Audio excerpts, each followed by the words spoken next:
Let's welcome Robert Smith. Sir. Hello. Hello. Hello, Robert. You're on with me. I'm Mark Goodman, Alan Light, Rob Sheffield from Rolling Stone magazine, and Jason Hanley from the Rock Hall. We all wish you congratulations on... Thank you very much. Hello to all of you. What are your thoughts? What do you feel? At the moment, I'm kind of...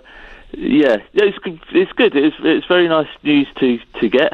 It's very pleasing news to get. Yeah, I'm a bit sort of frazzled at the moment because I'm in the studio mixing stuff for Deadline, and I'm doing the mixing the cinema sound for the Hyde Park show we played earlier in the year, and I have to get it done. So that's why I'm sort of in a bit of a panic. So I completely forgot to make this phone call. I'm honest, so I'm sorry about that. Real life has intruded.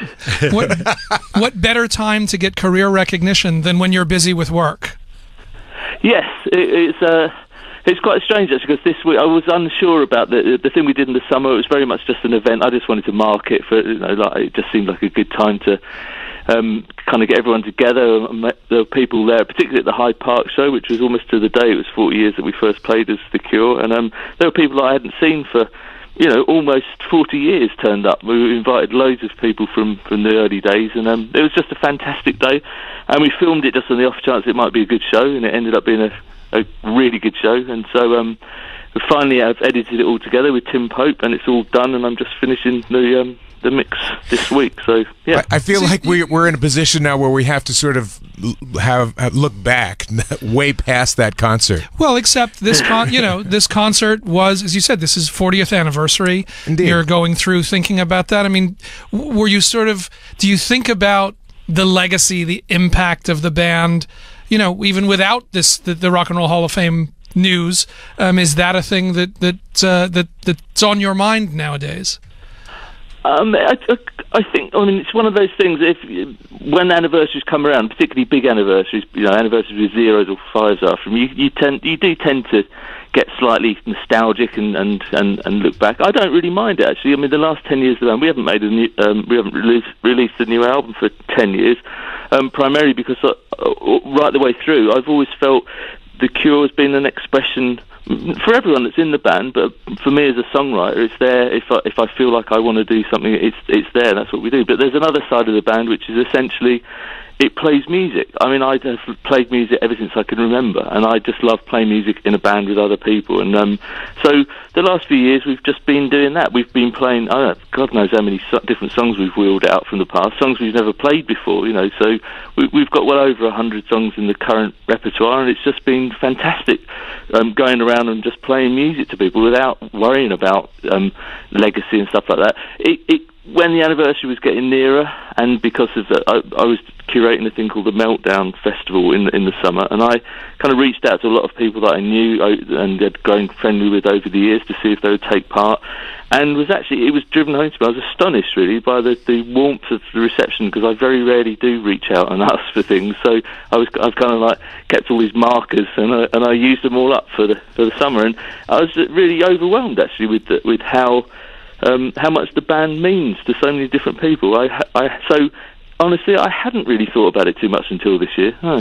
We spoke to Roger O'Donnell this morning, who talked about The Cure sort of eternally being outsiders, and that it's kind of funny to be welcomed into an institution like this. For you, is there a tension between being The Cure and being in a Hall of Fame, or is that kind of acknowledgement just a nice thing to have? I have to say it's surprising. I wasn't expecting it. I don't know that so much that we're outsiders. I think I would accept that we were alternative. I don't think we don't really try to be outside of what goes on. I think from time to time we're kind of like part of what's going on. We're perceived as part of the mainstream. Other times maybe not so much.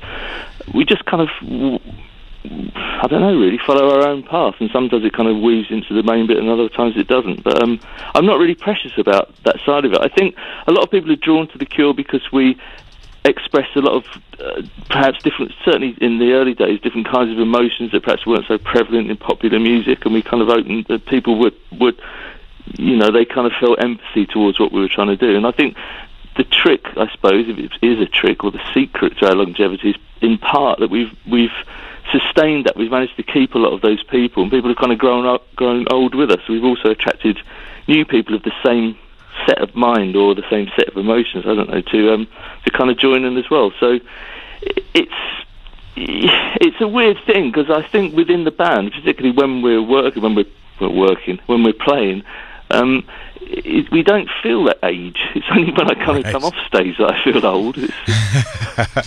I know that part of what Roger mentioned this morning was sort of hinting at something new coming out this year. Yes, I'll tell you that we have about 30 seconds, and then we'll let you get back to work. Well, primarily because of the Meltdown thing and seeing all these new bands. I mean, I've listened to so many new bands and met so many of them that it's kind of inspired me to do something new. So yes, we're going in about 6 weeks' time to finish off what will be our first album for more than a decade. So it's very exciting times for us all around. Very exciting. We're all jumping up and down here in the studio about that. Robert Smith, we can't wait to see you next year at the induction ceremony and see the band play. Congratulations. Get back to work. Thank you very much. We want to hear Thank you for the music. For my wife and me, our wedding song was "Let's Go to Bed." That's very sweet. Thank you, Robert. All right, thank you. Sorry to keep you waiting. Thank you very much. All right, have a great night. All right, thanks. Bye. Boy, does that do it for us.